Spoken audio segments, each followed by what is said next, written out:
Good morning to everyone. I am Dr. Mahendra Kumar Jangid, working as a nephrologist consultant at Jeet medical college Jodhpur. आज हम बात करेंगे गुर्दे संबंधी बीमारी और उसके इलाज के बारे में। गुर्दे संबंधी बीमारी दो तरह की होती है। एक, जिनको पहले से कोई बीमारी नहीं थी, कोई रिस्क फैक्टर नहीं था, जैसे डायबिटीज़ है, हाइपरटेंशन है, तो उनमें जैसे कोई नई बीमारी होती है, जैसे कोई दवा की वजह से हो गई या उनको बहुत ज़्यादा डायरिया हुआ जिसकी वजह से बीपी फॉल हुआ, उस वजह में किडनी को ब्लड सप्लाई नहीं मिली, उस समय हुई, तो ये नई बीमारी होती है। तो इन नई बीमारी का इलाज ये रहता है जिसकी वजह से ये होती है, खाली उन्हीं का ट्रीटमेंट किया जाता है। जैसे बीपी कम है तो बीपी को रिस्टोर करना होता है, डायरिया है एंटीबायोटिक्स देनी है। अगर जैसे कोई दवा की वजह से हुई है तो खुद दवा को हटा करके उस किडनी बीमारी को सही किया जा सकता है। दूसरी होती है क्रोनिक किडनी डिजीज़, मतलब मेन सी कि किसी पेशेंट में पहले से कोई रिस्क फैक्टर है, जैसे डायबिटीज़ है, स्टोन डिजीज़ है या फिर हाइपरटेंशन है, जो लंबे समय से कंट्रोल नहीं रहा। तो ऐसे में क्या रहता है कि किडनी धीरे धीरे डैमेज शुरुआत होने लगती है और लास्ट में वो क्रोनिक किडनी डिजीज़ हो जाती है। और इस डिजीज़ की 5 स्टेज होती है और हर स्टेज का इलाज है जो स्टेज के अनुसार किया जाता है। जैसे स्टेज 1 है, उसको हम कुछ दवा दे के या फिर कुछ बीपी कंट्रोल करके, शुगर कंट्रोल करके कंट्रोल कर सकते हैं।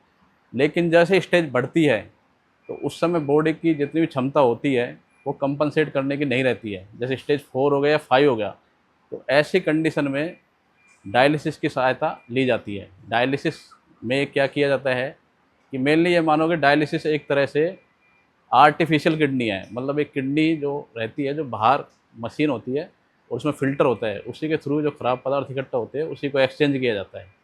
तो इसमें डायलिसिस के बारे में कई लोगों की भ्रांति होती है कि डायलिसिस फिर चालू हो गई तो डायलिसिस फिर हमेशा ही होती है।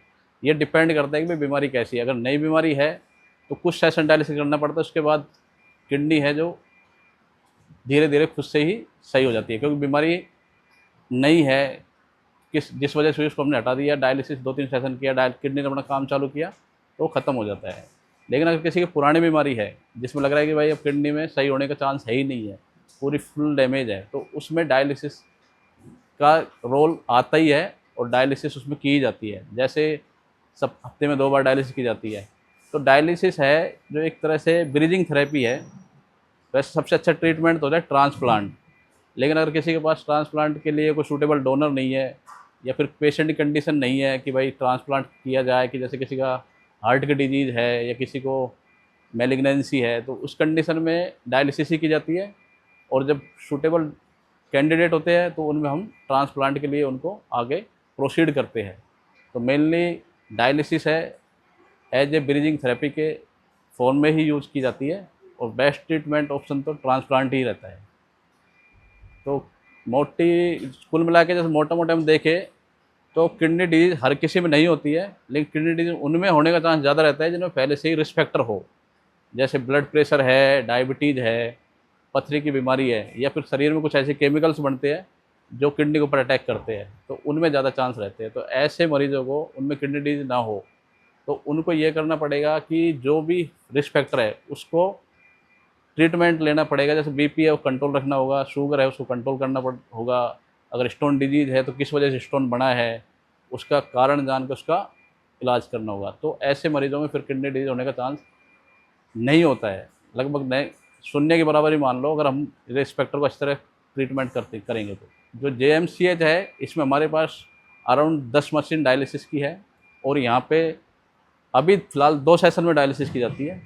तो अराउंड यहाँ पे 15 टू 16 डायलिसिस पर डे हो रही है अभी। और इसमें ये 4 घंटे का प्रोसेस होता है। बस खाली इसमें क्या है कि जो पेशेंट है, मरीज़ है, उनको हफ्ते में 2 बार आना होता है और 4 घंटे का सेशन हो जाता है। तो वो बिल्कुल नॉर्मल आदमी की तरह ही अपना सारा काम कर सकता है। इसमें ऐसा नहीं है कि डायलिसिस के बाद कोई बहुत ज़्यादा कमज़ोरी आती है या ऐसा कुछ होता है। अगर जिनका ऑफ़िस वर्क है उनके लिए तो कोई दिक्कत ज़्यादा होती नहीं है, और जो जिनका थोड़ा-सा हार्ड वर्क है उसमें थोड़ी दिक्कत रह सकती है।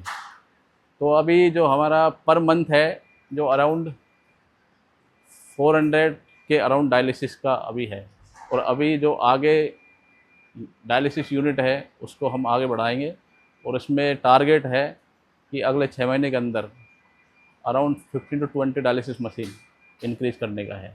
आईसीयू केयर मेनली जो डायलिसिस है उनमें कॉम्प्लिकेशन होते हैं, जैसे किसी का बीपी ड्रॉप हो गया, किसी के जैसे हीमोलाइसिस हो गई, ब्लड है जो सर्किट है उसमें क्लॉट हो गया, तो उसमें एकदम बीपी कम हो जाता है, डायलाइजर रिएक्शन हो जाती है इसमें।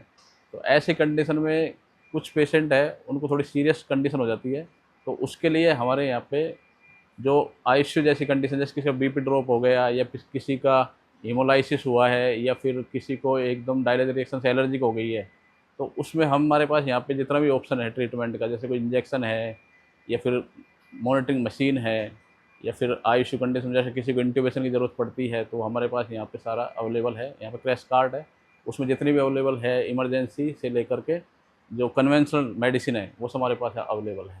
Okay, thank you.